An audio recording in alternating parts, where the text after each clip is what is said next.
mientras más nos adentramos en los recovecos de la historia y la realidad, más misterios parecen surgir, desafiando toda explicación racional. Y a lo largo de esta serie lo hemos visto reflejado, en cada caso que traemos a la mesa. Pero hoy, nuevamente volvemos a encontrarnos para continuar explorando las profundidades de este iceberg de misterios sin resolver, donde los casos se vuelven cada vez más interesantes. Sin más que decir, comencemos. Continuamos con el nivel 29. En agosto de 1942, el dirigible militar estadounidense L-8 asignado a patrullas antisubmarinas sobre la costa de California, despegó con el teniente Ernest Corey y Charles Adams a bordo. Durante la misión, la tripulación reportó por radio haber observado una extraña mancha negra sobre el océano, que sobrevolaron a baja altura, siendo este el último avistamiento de su presencia confirmado en la cabina. Poco después, el dirigible comenzó a comportarse de manera errática, ya que este cambió de rumbo sin explicación, dirigiéndose hacia el este, rumbo a San Francisco en lugar de seguir su ruta planeada hacia el noroeste. 2 horas después, el dirigible reapareció y aterrizó en la playa frente a Ocean Beach, donde 2 pescadores que intentaron sujetarlo hicieron un hallazgo aterrador: la cabina estaba completamente vacía. Ni Cody ni Adams estaban a bordo, y sus pertenencias permanecían intactas. Estos mismos pescadores no pudieron sujetar más el dirigible, por lo que lo soltaron, y este continuó su viaje a baja altura. La aeronave parecía operar de manera casi autónoma, hasta que terminó chocando contra un acantilado y terminó liberando poco a poco el gas helio. El dirigible sobrevoló por un tiempo un barrio en San Francisco, para finalmente estrellarse contra una calle en Daly City. Y para sorpresa de las autoridades que llegaron al lugar, no encontraron rastros físicos de los 2 tripulantes, a pesar de que todas sus pertenencias seguían ahí. Desde entonces, han surgido varias teorías. Algunos investigadores creen que fueron víctimas de un secuestro enemigo, aunque ningún submarino japonés ni embarcación hostil fue detectada en la zona. Otros sugieren un fenómeno inexplicable vinculado a la tecnología del dirigible, mientras que otra línea de pensamiento especula sobre una evacuación voluntaria encubierta como parte de un experimento militar secreto. La desaparición de estos 2 hombres sigue en discusión, y la mancha negra sobre el océano permanece como uno de los enigmas más perturbadores del caso. ¿Realmente eso que vieron era petróleo, o era algo más que provocó la desaparición de la tripulación? Décadas después, Cody y Adams no han sido encontrados, y el dirigible fantasma permanece como testigo mudo de un misterio que desafía toda explicación lógica.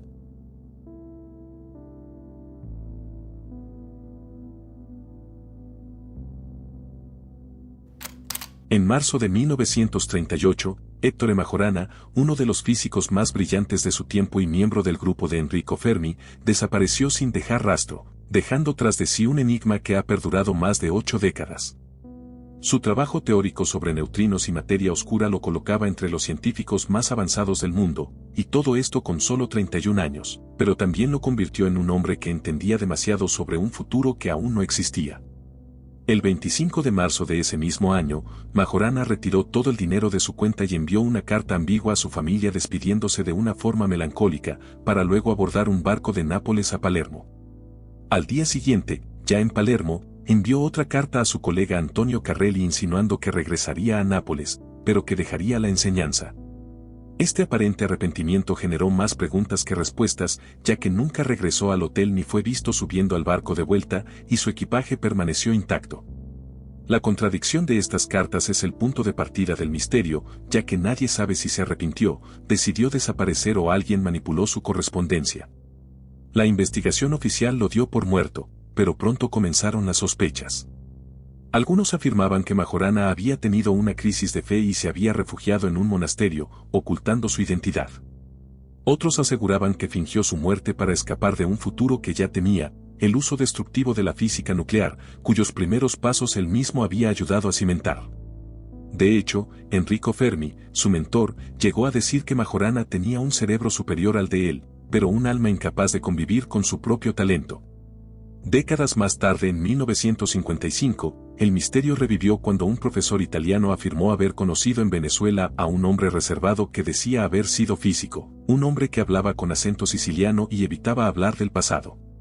Lo llamaban el señor Vini, y en 1975, el escritor Ernesto Sábato y el periodista Francesco Fasani consiguieron una foto del hombre, y con ella los análisis faciales modernos de la policía italiana en 2011 determinaron una coincidencia casi total con Majorana.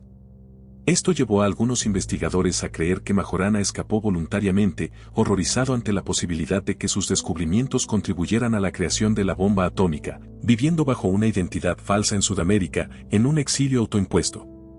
Aún así, nunca se realizó una prueba de ADN ni se hallaron registros oficiales de su muerte, y más de 80 años después, nadie sabe qué fue del hombre que predijo la existencia de partículas invisibles.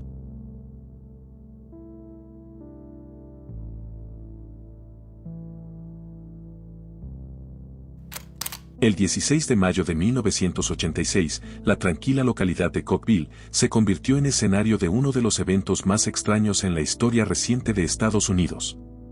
Aquella mañana, David Young, ex jefe de policía y obsesionado con teorías de redención espiritual y conspiraciones gubernamentales, llegó a la escuela primaria local junto a su esposa Doris. En sus manos llevaba un artefacto explosivo improvisado y una serie de armas de fuego, para posteriormente reunir a 136 niños y 18 adultos como rehenes en una sola aula. Young proclamaba que aquel sería un rescate divino y que después de una supuesta explosión espiritual, todos serían llevados a un nuevo mundo. Pero lo que ocurrió después fue algo que nadie, ni siquiera él, podría haber previsto. Durante las casi 2 horas que duró el encierro, los maestros intentaron calmar a los niños, mientras el aire se volvía denso por los gases de la bomba. Por este motivo, los adultos persuadieron a David para abrir las ventanas y dejar que el aire circulara, y, sin saberlo, ese simple gesto se convertiría en el primer eslabón de una improbable cadena de coincidencias que cambiaría el destino de todos. Tras un enfrentamiento de horas, David salió del salón de clases dejándole la bomba a Doris, pero luego de eso, ella levantó el brazo prematuramente y la bomba explotó. La explosión debería haber sido devastadora, ya que estaba cargada con gasolina, pólvora y 3 detonadores de impacto. Sin embargo, algo, o alguien, alteró el resultado. 2 de los 3 detonadores no funcionaron, y la fuga de combustible humedeció el polvo explosivo, haciendo que la fuerza del estallido se dirigiera hacia arriba, a través de las baldosas del techo, en lugar de expandirse lateralmente. Esta explosión hirió a Doris, y en principio nadie falleció, pero David regresó al salón de clases, le disparó a su esposa y luego se quitó la vida. Fuera de estas 2 muertes, nadie más falleció, y hasta aquí, podría parecer una serie de casualidades técnicas. Pero lo que vino después es lo que convierte el incidente en un misterio casi sobrenatural, ya que días tras la explosión, decenas de niños comenzaron a hablar de lo que habían visto. Muchos afirmaban haber observado personas vestidas de blanco dentro del aula momentos antes del estallido, e incluso dijeron que esas figuras luminosas los guiaron, indicándoles hacia dónde moverse o que los alentaron a tener calma. Algunos niños aseguraron reconocer entre esas presencias a familiares fallecidos, e incluso uno contó que una fuerza invisible lo empujó a un lugar seguro segundos antes de la detonación. Los adultos, por su parte, recordaron un resplandor cegador y un silencio absoluto posterior, como si el sonido hubiera sido suprimido por algo más grande. Los investigadores, al revisar los restos, no lograron explicar por qué los cables de los detonadores estaban cortados o por qué la gasolina no se había aerosolizado, algo que habría multiplicado por 10 el poder de la explosión. Con el tiempo, los habitantes llamaron al evento el milagro de Cookeville, mientras otros lo catalogaron como un caso clásico de sincronicidad inexplicable. Lo cierto es que, en una ecuación donde todo debía terminar en tragedia, el resultado fue la vida, y eso, junto con los fenómenos inexplicables relatados por los testigos, mantienen este caso como un misterio sin resolver bastante aterrador y fascinante.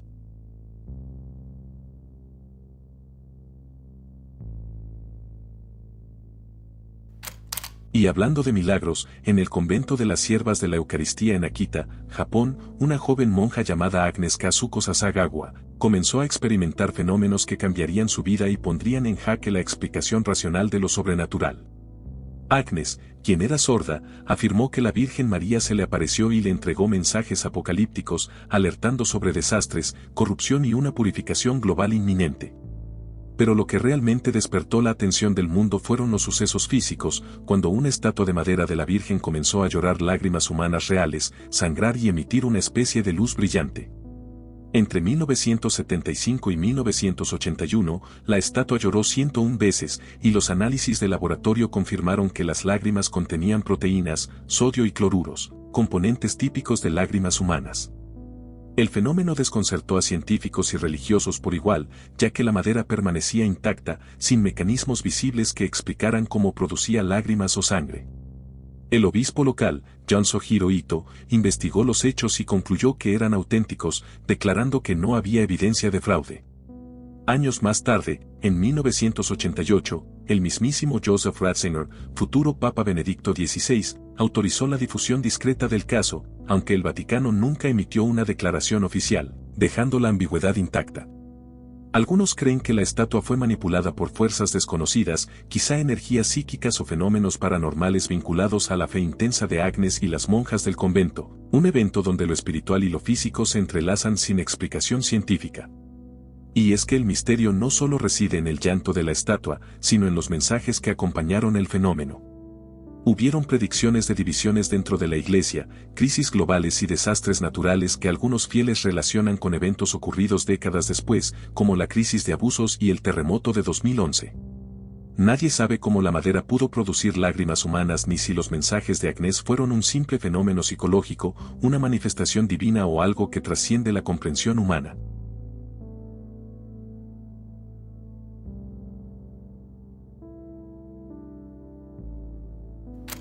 El 12 de diciembre de 1985, el aeropuerto de Gander, en Terranova, amaneció cubierto por una ligera neblina invernal. A esa hora, un avión Douglas de la compañía Arrow se preparaba para emprender vuelo hacia Kentucky, transportando a 248 soldados estadounidenses y 8 tripulantes civiles. Pero apenas segundos después del despegue, el avión comenzó a perder altitud, se inclinó bruscamente y se precipitó contra un área boscosa cercana al lago Gander. La explosión iluminó el amanecer y en cuestión de minutos, el lugar se convirtió en un campo de restos humeantes. Más pronto que tarde llegó el informe oficial, declarando que el accidente se habría producido por hielo acumulado en las alas y un exceso de carga, factores que habrían impedido al avión ganar la altura suficiente. Sin embargo, la explicación no convenció a todos, y 4 de los 9 investigadores del comité canadiense se negaron a firmar el reporte, argumentando que las pruebas no encajaban. Algunos testigos aseguraron haber visto una bola de fuego en el aire antes del impacto, algo imposible de atribuir al hielo, y más tarde exámenes químicos independientes detectaron residuos de explosivos militares en los fragmentos del fuselaje. El hallazgo fue rápidamente minimizado y, curiosamente, las muestras desaparecieron antes de poder ser reanalizadas. Días después, agentes de la CIA y del Ejército de los Estados Unidos llegaron a Canadá para entre comillas colaborar en la investigación. Su presencia marcó el inicio de un hermetismo absoluto, tanto que los familiares denunciaron que no se les permitió acceder a los cuerpos ni conocer los resultados de las autopsias. Incluso parte de la documentación fue clasificada por décadas y testigos locales afirmaron haber visto a personal militar retirando objetos del área del impacto sin explicación alguna. Y con todo esto, pronto comenzaron las sospechas: ¿qué transportaba realmente ese avión? La teoría más aceptada entre los investigadores independientes sostiene que el avión pudo haber explotado en el aire debido a material explosivo no declarado o mal asegurado en la bodega. Los rastros químicos reforzaban esa idea, aunque jamás se permitió una confirmación pública. Otros, sin embargo, creen que se trató de un atentado encubierto, un acto de represalia vinculado a operaciones estadounidenses en Medio Oriente, y en este escenario, el encubrimiento habría sido una decisión política para evitar tensiones diplomáticas en plena Guerra Fría. Lo cierto es que casi 40 años después, el accidente de Gander sigue envuelto en el silencio. Ninguna explicación ha logrado desmentir por completo los testimonios, ni las inconsistencias del informe. Lo único indiscutible es que algo ocurrió en ese vuelo antes de tocar tierra, algo que las versiones oficiales parecen decididas a no revelar.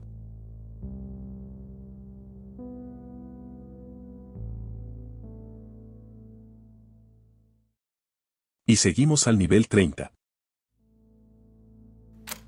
En la fría y turbulenta noche del 10 de noviembre de 1975, el barco a vapor Edmund Fitzgerald, un gigantesco carguero de 222 metros, desapareció en las aguas del lago superior, llevando consigo a 29 tripulantes y una carga de mineral de hierro que jamás llegaría a su destino. La tormenta que azotaba el lago esa noche era brutal, con vientos superiores a 90 km por hora y olas de hasta 7 metros. Sin embargo, lo que realmente inquieta a historiadores y marinos es cómo un barco de esa magnitud se hundió tan repentinamente, sin tiempo para enviar señales de auxilio. Durante décadas, se han formulado diversas teorías sobre el hundimiento, pero ninguna logra explicar completamente el suceso. Algunos investigadores señalan que las olas gigantes pudieron golpear la embarcación de manera inesperada, mientras que otros creen que fallas estructurales acumuladas en el casco y la quilla provocaron un colapso catastrófico. Testimonios de marineros y barcos cercanos relatan olas anormales, golpes extraños contra la cubierta y movimientos bruscos del carguero que parecían desafiar toda lógica. El registro de radio muestra que el Fitzgerald nunca envió un SOS, ni siquiera un mensaje de emergencia. Las últimas comunicaciones hablaban de condiciones difíciles, diciendo que aguantaban como podían, pero no reflejaban la magnitud del desastre que se avecinaba. Algunos especulan sobre un giro repentino de la tormenta, o incluso que una ola de más de 10 metros se habría engullido al barco en cuestión de minutos, dejando a la tripulación sin posibilidad de reacción. A lo largo de los años, las teorías han incluido tormentas extremas, errores humanos, fallas mecánicas, sobrecarga de mineral e incluso fenómenos inusuales del lago superior, como vórtices gigantes o cambios bruscos de presión. Pero ninguna explicación ha sido confirmada, y el lago sigue guardando su secreto, alimentando la leyenda del barco fantasma que se llevó a 29 vidas sin dejar más que restos dispersos y preguntas sin respuesta. Y por si te lo preguntas, la desaparición fue tan rápida y catastrófica que ninguno de los 29 tripulantes fue encontrado o recuperado.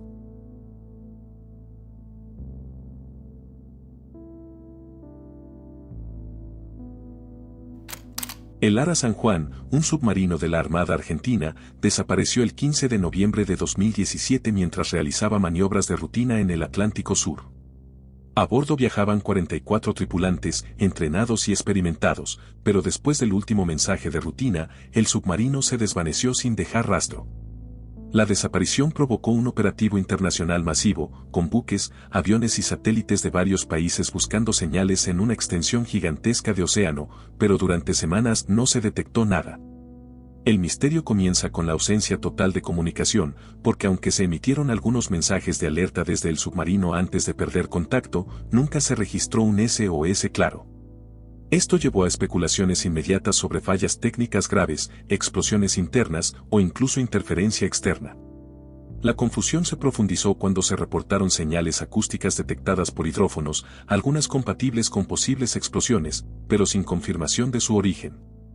Años después, en noviembre de 2018, el submarino fue localizado hundido a 907 metros de profundidad, en una zona remota del Atlántico Sur. Sin embargo, el hallazgo del casco no resolvió el enigma, ya que no se pudo determinar de manera concluyente la causa exacta de la tragedia. Las investigaciones apuntaron a posibles fallas en las baterías, explosiones de hidrógeno o inundaciones, pero los expertos no pudieron recrear con certeza el escenario que llevó al hundimiento.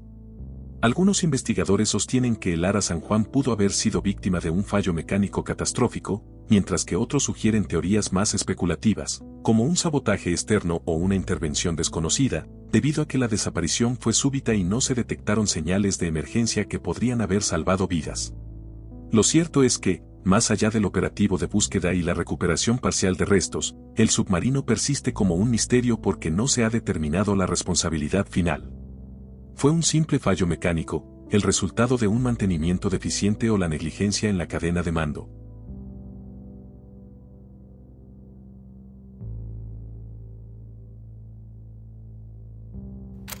Las placas de Toynbee, misteriosos artefactos incrustados en el pavimento de varias ciudades de Estados Unidos y Sudamérica, han fascinado a investigadores y curiosos durante décadas.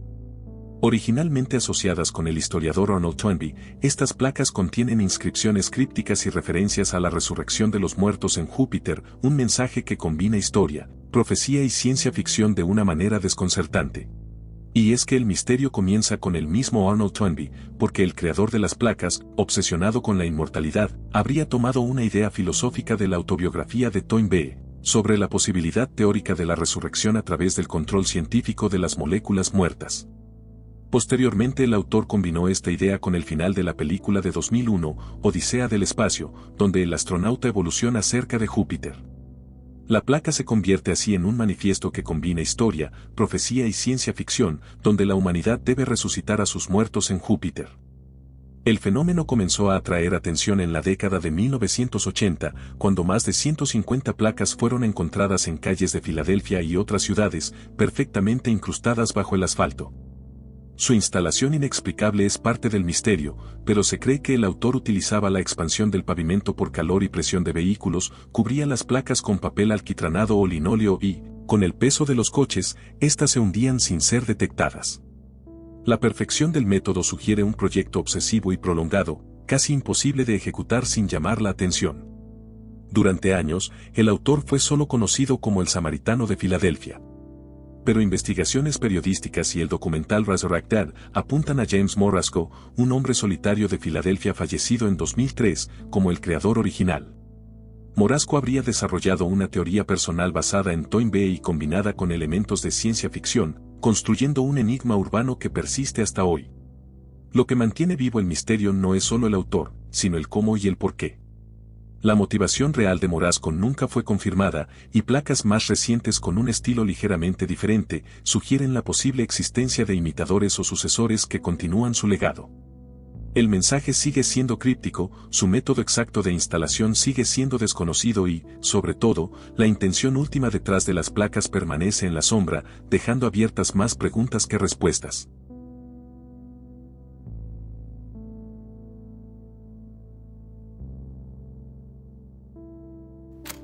Philip Schneider fue un ingeniero geólogo y excontratista del gobierno de Estados Unidos que, a mediados de los años 90, se convirtió en una figura clave en el mundo de la conspiración debido a sus impactantes revelaciones sobre proyectos clasificados.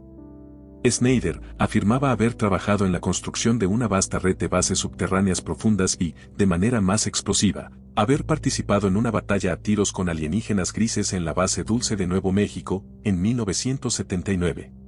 Schneider mostraba con orgullo las pruebas de su relato, incluyendo una gran cicatriz de quemadura en el pecho y 2 dedos amputados que, según él, fueron el resultado de un arma de plasma alienígena durante el enfrentamiento, donde 66 soldados y científicos estadounidenses habrían muerto. Para muchos, su historia era el epítome de la paranoia ufológica, pero para otros, era un testimonio alarmante sobre el nuevo orden mundial y la tecnología oculta. El verdadero misterio que persiste hasta hoy es su muerte repentina, ya que en enero de 1996, Schneider fue encontrado muerto en su apartamento en Oregón. La causa oficial fue determinada como muerte autoinfligida por ahorcamiento con un tubo de goma de un catéter. Pero la conclusión policial generó de inmediato una enorme controversia, donde los amigos y allegados de Schneider afirmaron que él estaba de buen ánimo, no dejó nota de su muerte y, además, el método de la muerte de asfixia autoinducida con un tubo era físicamente improbable para un hombre con su condición física. Algunos reportes sugirieron que el cuerpo presentaba signos de haber sido golpeado antes de su muerte, pero lo más inquietante es que, tras su fallecimiento, sus documentos, grabaciones y otros materiales de evidencia desaparecieron por completo de su apartamento. Si todo lo que decía era presuntamente falso, ¿cómo es que murió de esa forma y justo después de dar conferencias tan polémicas? Para sus seguidores, la muerte de Schneider fue un claro asesinato por agentes del gobierno, un mensaje contundente para cualquier otro infiltrado que intentara romper el código de silencio. Nadie puede confirmar la veracidad de sus teorías sobre alienígenas y bases secretas, pero la extraña y oportuna muerte de un hombre que afirmaba tener evidencia clasificada es un enigma que desafía la explicación más aterradora.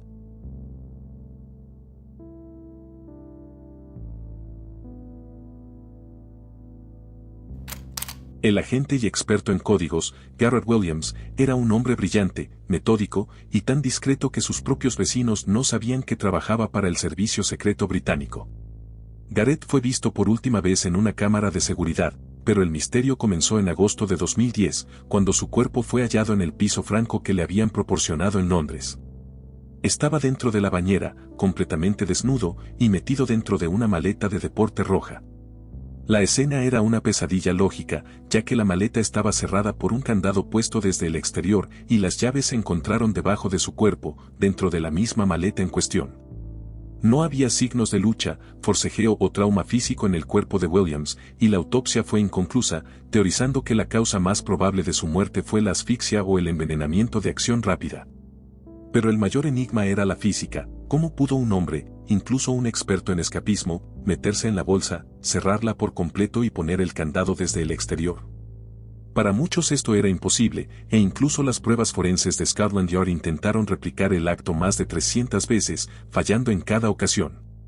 El forense dijo que la muerte fue antinatural y probablemente mediada criminalmente, lo que implicaba la participación de una tercera persona. Sin embargo, la policía rechazó esta conclusión. El informe final oficial de Scotland Yard dictaminó que Williams murió por accidente al intentar autoencerrarse solo, pero esta versión fue inmediatamente tachada de encubrimiento, más aún cuando las anomalías de la escena del crimen salieron a la luz.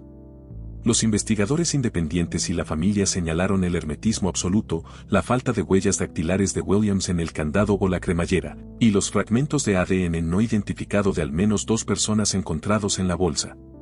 Lo más extraño de todo, es que el sistema de calefacción del apartamento fue encontrado encendido al máximo en pleno mes de agosto, y se cree que esto fue un acto deliberado para acelerar la descomposición del cuerpo y destruir la evidencia forense. Para muchos, la única explicación posible es que Williams fue asesinado por una tercera persona, pues se rumoreaba que estaba a punto de identificar un topo de alto nivel dentro de los servicios de inteligencia británicos. La policía concluyó que fue un accidente, pero el forense concluyó que fue un asesinato, y 14 años después, la pregunta sigue siendo la misma. ¿Quién puso a Gareth Williams en esa bolsa y por qué el gobierno del Reino Unido ha hecho todo lo posible por cerrar el caso?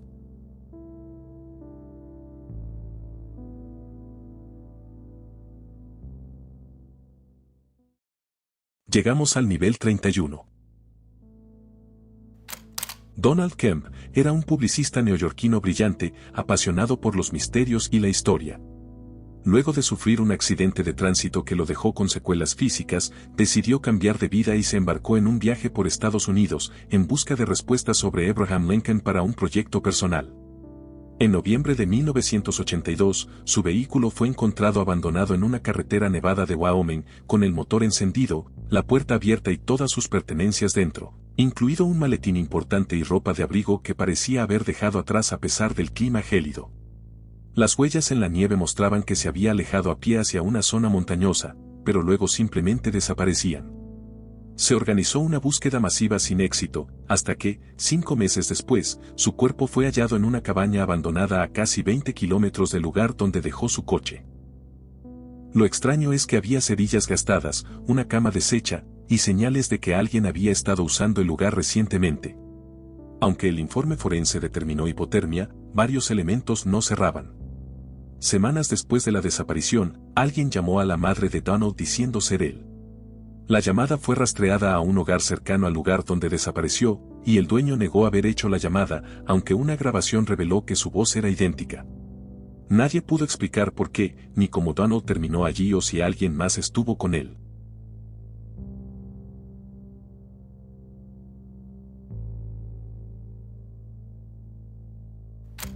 Entre 1916 y 1927, una extraña enfermedad se propagó por el mundo dejando una estela de cuerpos inmóviles y mentes atrapadas entre la vigilia y la muerte. Se le conoció como encefalitis letárgica y afectó a más de 1 millón de personas, de las cuales cientos de miles murieron y otros quedaron congelados en un estado de aparente sueño permanente. Todo comenzó en Europa durante la Primera Guerra Mundial, pero pronto se extendió a Asia, América y otros rincones del mundo. Los síntomas eran aterradores, los afectados caían en un estado de letargo profundo, una especie de trance inmóvil, como si fueran estatuas vivientes incapaces de moverse, hablar o reaccionar, pero con plena conciencia de su entorno. Otros sufrían insomnio severo o movimientos incontrolables, pero el verdadero misterio no radica solo en sus horribles síntomas. Radica en que, hasta el día de hoy, no se ha identificado con certeza qué causó esta enfermedad. Algunos médicos de la época sospecharon de un virus vinculado a la gripe española, pero jamás se halló evidencia concreta. Otros propusieron una disfunción inmunológica o una bacteria desconocida, pero ninguna teoría ha sido plenamente comprobada. En los años 60, el neurólogo Oliver Sacks trató a pacientes sobrevivientes con levodopa y por un breve tiempo despertaron tras décadas de silencio, pero la tragedia se hizo aún más profunda, ya que la movilidad recuperada era solo temporal y la mayoría regresó a la oscuridad con la carga de nuevos y devastadores efectos secundarios. Una de las teorías más desconcertantes propone que el brote pudo haber sido provocado por una alteración neurológica global activada por factores aún no comprendidos. Y por si te lo preguntas, el brote paró tan repentinamente como comenzó, y nunca regresó.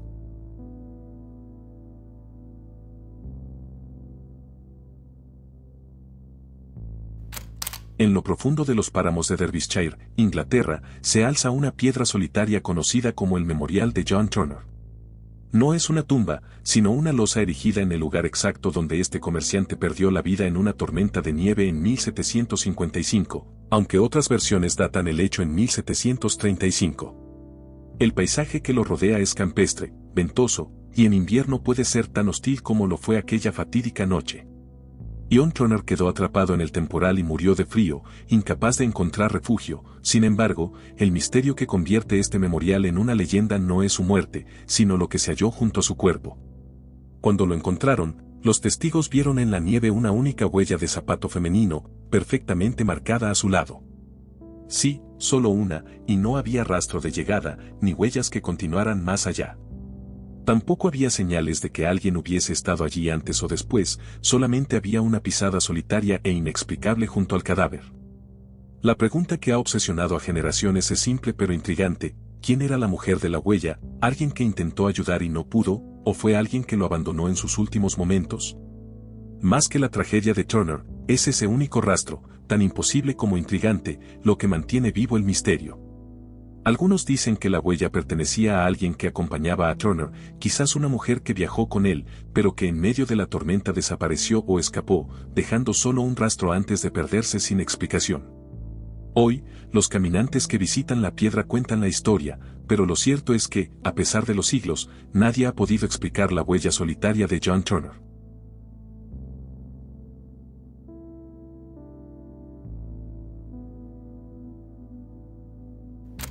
Pocos casos me han dejado pensando tanto como el de una misteriosa noche en Tabasco, México, donde la realidad y la ciencia se rompieron. La tarde del 1 de junio de 1973, una tormenta eléctrica rugía sobre Ciudad Pemex, en Tabasco. Los rayos y truenos iluminaban la región petrolera cuando, de pronto, ocurrió algo que ningún testigo pudo olvidar.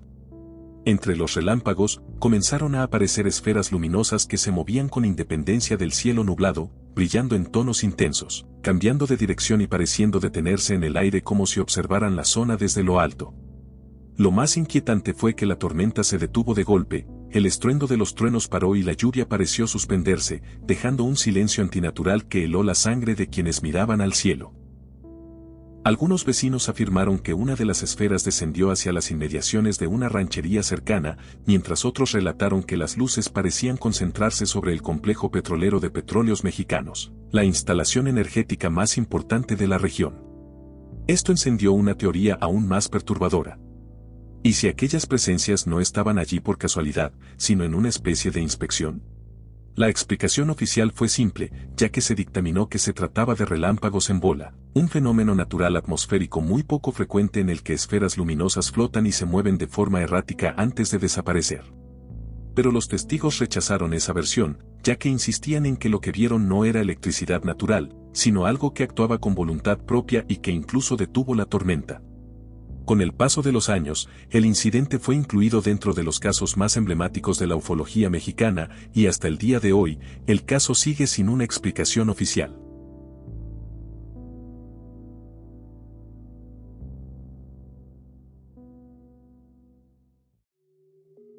Una vez más, queda claro que estos misterios no tienen una fecha de caducidad.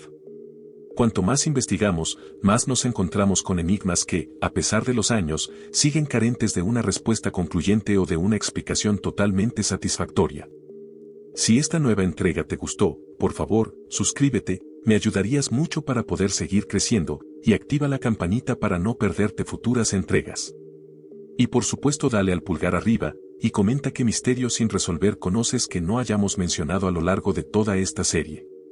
Desde acá envío un agradecimiento especial a la maravillosa Tomoyo, quien realizó las espectaculares miniaturas que viste en este video. Muchas gracias por llegar al final, espero de corazón que el video te haya gustado.